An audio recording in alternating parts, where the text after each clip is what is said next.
to advertise or not to advertise your house for sale. There's advantages and disadvantages to both. I'll go through all of those for you, and then you can decide what you'd like to do when you do put up your house for sale. Firstly, with advertising, it's generally a shopping trolley style. So what that means is you don't have to go with a full package, or you don't have to go with this is what you have to do. You get to decide with your real estate agency, you get to decide with us what you want. So we'll show you a list of things that you can have, and the advantages and disadvantages of both items of having them. Generally, the only disadvantage of having something is the cost. There's generally no disadvantage of advertising something.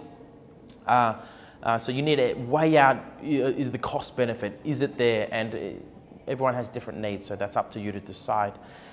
We don't make any money on advertising, so what it costs us is what we charge you. We're more of a middleman.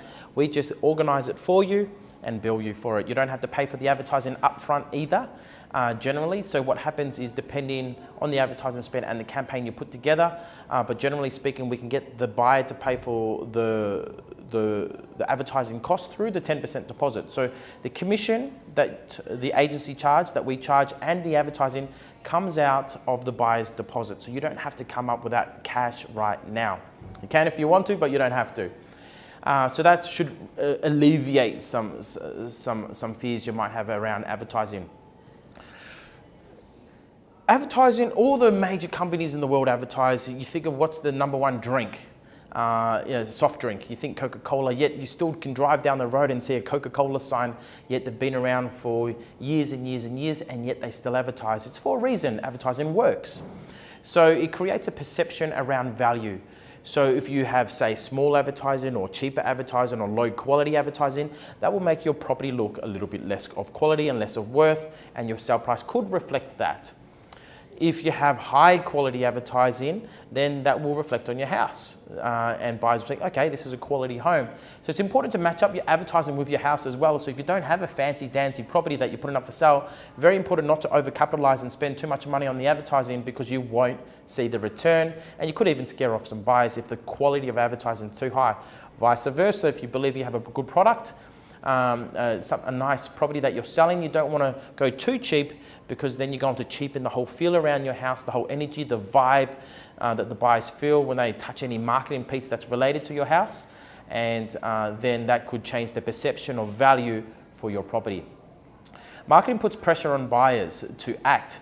You think about it, if you're a buyer, you're looking at a house for sale, and you just look at it and there's no advertising, there's no for sale board, there's no internet advertising, there's no newspaper ads, no brochures, you think, okay, I'm the only buyer that knows that this house is for sale, so I won't put in my best offer.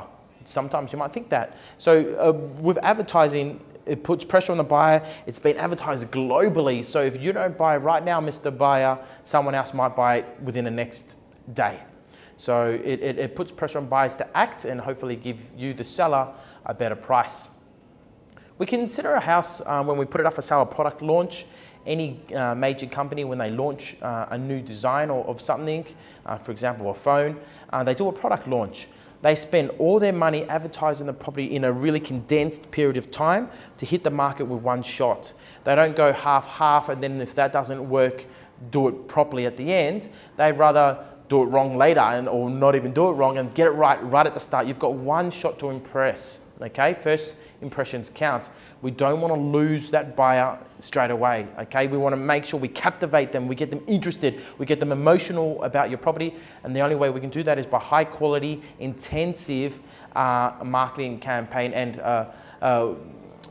that's leveraged. So it's not just one piece and that's it. You leverage it, you put it in different places, and they all help each other.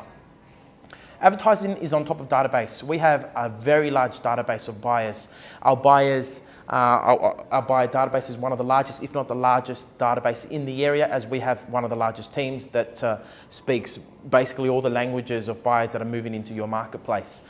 So we're well networked, we're well connected, we've got a very large database. Every single weekend we're meeting over 100 buyers every single weekend. They're going in our database. So do we have buyers for your house? 100%. Can we sell it without advertising? 100%.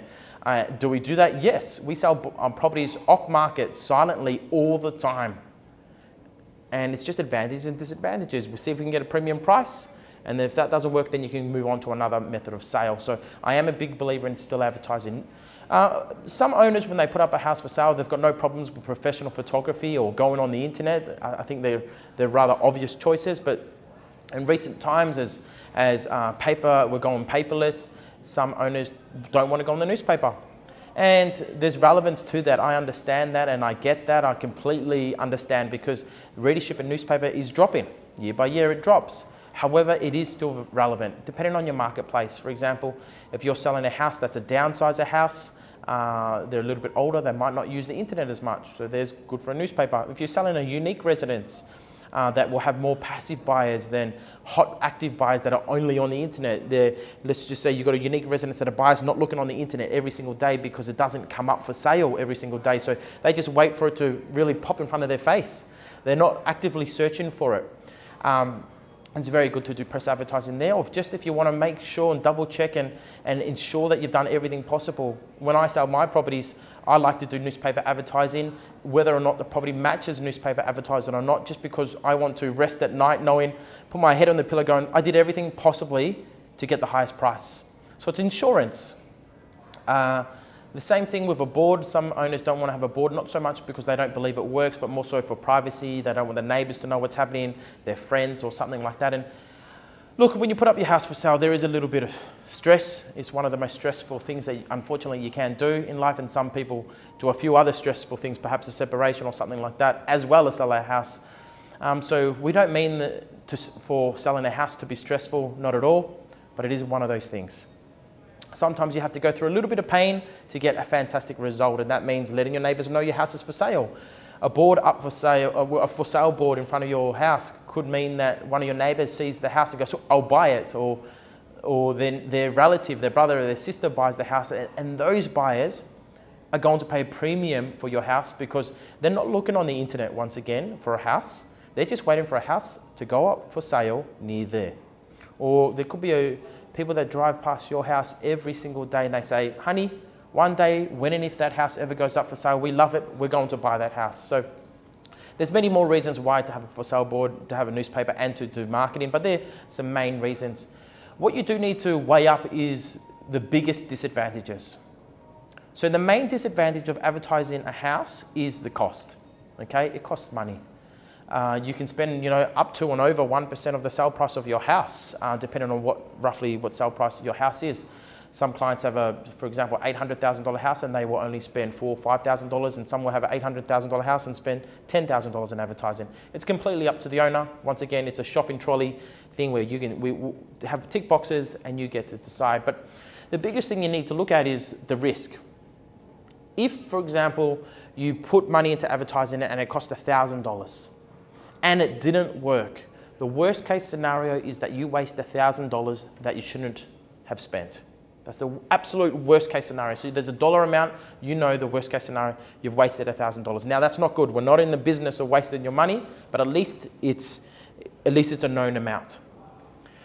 The worst case scenario, if you don't advertise, or you don't advertise to the best of your abilities, you don't do, say, newspaper advertising, the best internet advertising, the best photography, a video perhaps, the worst case scenario there, if you don't do it, yes, you're saving maybe $1,000 here, but potentially how much are you losing because it's not captivating your whole marketplace. It's not throwing out heaps of fishing lines to get all the fish. It's not doing a whole net out.